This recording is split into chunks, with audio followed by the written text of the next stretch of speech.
साल 2018 में 8 साइंटिस्ट की एक टीम अपने कुक के साथ अंटार्कटिका में एक अभियान पर गई, जहां उन्होंने बाहरी दुनिया से कांटेक्ट बनाए बिना ही न्यूमेयर 3 नाम के एक रिसर्च स्टेशन में लगभग 14 मंथ्स एक साथ गुजारे। इस अभियान का मकसद ये जानना था कि हम इंसानों के ब्रेन पर एक्सट्रीम कोल्ड कंडीशन और लो टेम्परेचर में क्या क्या इफेक्ट होता है। तो चलिए जानते हैं कि आखिर इस एक्सपेरिमेंट से उन साइंटिस्ट के ब्रेन पर क्या इफेक्ट है। अब तक हम सभी यही सोचते हैं कि जिस इंसान के ब्रेन का साइज ज्यादा बड़ा होता है वो बहुत ही ज्यादा इंटेलिजेंट भी होता है, लेकिन जब बात इस दुनिया के सबसे जीनियस व्यक्तियों में से एक अल्बर्ट आइंस्टाइन के ब्रेन की आती है, तब उनका ब्रेन किसी एवरेज इंसान के ब्रेन से छोटा यानी कि लगभग 1.2 किलोग्राम का था। हालांकि अगर इस दुनिया में अब तक रिकॉर्ड किए गए सबसे बड़े ब्रेन की बात करें तो उसका वजन करीब 2.85 किलोग्राम था, जो कि इतने बड़े साइज का होने के बावजूद भी लेट डेवलपमेंट से जूझ रहा था। एक बात तो सच है कि ब्रेन हमारी बॉडी का सबसे मिस्टीरियस ऑर्गन्स में से एक है, जो हमें चौंकाने में कोई कसर नहीं रखता, और शायद यही वजह है कि आज भी साइंटिस्ट लगातार इस बारे में पता लगाने की कोशिश कर रहे हैं कि आखिर ह्यूमन ब्रेन में क्या क्या करने की क्षमता है। साथ ही इंसानों के लंबे समय तक एक्सट्रीम कोल्ड कंडीशन और लो टेम्परेचर में रहने पर इंसानों के ब्रेन के अंदर क्या क्या चेंजेस आते हैं। जैसा कि मैं आप सभी को वीडियो की शुरुआत में ही बता चुका था कि 2018 में साइंटिस्ट की एक टीम और उनके कुक को अंटार्कटिका में सोशल आइसोलेशन में भेजा गया था, जहां वो बाहरी दुनिया से कांटेक्ट नहीं रख सकते थे। दोस्तों, ये साइंटिस्ट्स और उनके कुक के लिए धरती पर एक बिल्कुल नई चीज होने वाली थी, क्योंकि इससे पहले ऐसा सिर्फ स्पेस मिशन में ही होता था। हालांकि उनके लिए अच्छी बात ये थी कि वो हर वक्त अपने सामने सफेद बर्फ का डेजर्ट देख सकते थे, जो कि कभी चेंज होने वाला नहीं था। साइकोलॉजिस्ट अलेक्जेंडर स्टैन ने चैरिटी मेडिसिन ऑफ बर्लिन के प्रोफेसर डॉक्टर सिमन कोन के साथ मिलकर इस बात पर इन्वेस्टिगेशन चालू की कि इंसान के लंबे समय तक अंटार्कटिक में रहने से उनके ब्रेन के फंक्शन और स्ट्रक्चर पर क्या क्या चेंजेस आते हैं। क्योंकि इससे पहले एनिमल्स पर हुई इसी स्टडी से ये बात सामने आई थी कि एनिमल्स के ब्रेन में मौजूद हिपोकैम्पस नाम का एरिया, जिसे मेमोरी और नेविगेशन के लिए जरूरी माना जाता है, उससे इस एक्सपेरिमेंट से बहुत ही ज्यादा नुकसान पहुंचा था।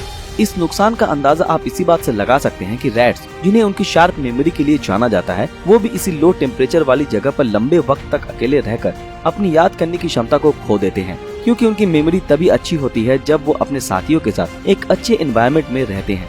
एक तरफ जहां एनिमल्स के ब्रेन को इस एक्सपेरिमेंट से नुकसान हो रहा था, तो वहीं दूसरी तरफ साइंटिस्ट ये नहीं जानते थे कि क्या इसका हम इंसानों के ब्रेन पर भी सेम इफेक्ट होगा। अंटार्कटिक में लंबे समय अकेले गुजारने वाले साइंटिस्ट और उनके कुक को जल्द ही कुछ और साइंटिस्ट की टीम ने ज्वाइन कर लिया। हालांकि उस वक्त कंडीशन उतनी ज्यादा कठिन नहीं थी, इतना कि पहले से रह रहे इन साइंटिस्ट और उनके कुक के ऊपर से गुजरी थी, क्योंकि अब समर सीजन आ चुका था और तब पोलर विंटर्स चल रही थी, जिनमें हर वक्त रात रहती है। साथ ही टेम्परेचर भी लगभग -50 डिग्री सेल्सियस होता है। दोस्तों, शायद ही आपको इस बारे में जानकारी हो कि इस मिशन के पहले, इस मिशन के दौरान और इस मिशन के बाद में कुक समेत हर पार्टिसिपेंट्स साइंटिस्ट को एक कंप्यूटर बेस्ड टेस्ट कंप्लीट करना होता था, जो कि उनकी कंसंट्रेशन, मेमोरी और स्पेशल थिंकिंग को हर वक्त इवेल्युएट करता था। इतना ही नहीं, हर पार्टिसिपेंट्स का रेगुलर ब्लड टेस्ट भी हुआ करता था, जो उनके ब्लड में ब्रेन डिराइव्ड न्यूरोट्रोपिक फैक्टर नाम के एक प्रोटीन का लेवल का पता लगाता था, जो कि ब्रेन में नर्व सेल्स और साइनेप्सिस की ग्रोथ के लिए रिस्पॉन्सिबल होता था। इस सब के अलावा भी रिसर्चर्स द्वारा मैग्नेटिक रेजोनेंस इमेजिंग का यूज भी किया जाता था, जो ब्रेन के वॉल्यूम और उसके अंदर मौजूद हिपोकैम्पस नाम के एरिया के बारे में पता लगाता था। आप सभी को जानकर हैरानी होगी कि सारे 8 पार्टिसिपेंट्स और उनके कुक के ब्रेन पर जब ये सब रिसर्च की गई, तब उसके रिजल्ट चौंकाने वाले थे, क्योंकि हिपोकैम्पस के पास पाए जाने वाले डेंटेड जाइरस का वॉल्यूम लंबे वक्त तक एक्सट्रीम कोल्ड कंडीशन में रहने की वजह से 7.2% तक कम हो गया था। इतना ही नहीं, इन टेस्ट के दौरान ये बात सामने आई थी कि सभी पार्टिसिपेंट की याद करने की क्षमता भी कम हो गई थी, क्योंकि ब्रेन में मौजूद brain derived neurotrophic factor protein का लेवल भी कम हो गया था। दोस्तों, जब बात ब्रेन के हिपोकैम्पस रीजन की आती है, तब आइसोलेशन की स्टेट में वो बुरी तरह से घायल यानी कि कमजोर हो जाता है। साथ ही उसका brain derived neurotrophic factor level भी कम हो जाता है। लेकिन अच्छी बात यह है कि सोशल गैदरिंग से हिपोकैम्पस और brain derived neurotrophic factor level दोनों को फायदा पहुंचता है, जिस वजह से साइंटिस्ट ये मानते हैं कि एक्सट्रीम कोल्ड कंडीशन में आया ये चेंजेस रिवर्सिबल होता है। खैर, अभी तक तो इसके कोई सबूत नहीं मिले हैं, क्योंकि पोलर एक्सप्लोरर्स के अंदर ब्रेन डिराइव्ड न्यूरोट्रोपिक फैक्टर की बहुत ही ज्यादा कमी देखी गई, जो कि महज 3 मंथ्स अंटार्कटिका में गुजारने से हुई है। और सबसे हैरान कर देने वाली बात तो ये है कि घर वापस आ जाने के बाद भी पोलर एक्सप्लोरर्स का BDNF लेवल कभी भी नॉर्मल पर वापस नहीं आया है। हालांकि चिंता की बात नहीं है, क्योंकि ब्रेन ने खुद को इस प्रोटीन के लेवल की कमी के हिसाब से अडेप्ट कर लिया है, जो कि दिखाता है कि ब्रेन कंडीशन के हिसाब से खुद को मेंटेन कर सकता है। लेकिन क्योंकि ये स्टडी बहुत ही कम लोगों के ऊपर की गई है, इस वजह से इससे सावधान होना बेहद जरूरी है, क्योंकि रोडेंट्स के ऊपर किए गए इस एक्सपेरिमेंट से ये बात सामने आई है कि इसका ब्रेन के ऊपर एडवर्स इफेक्ट भी होता है।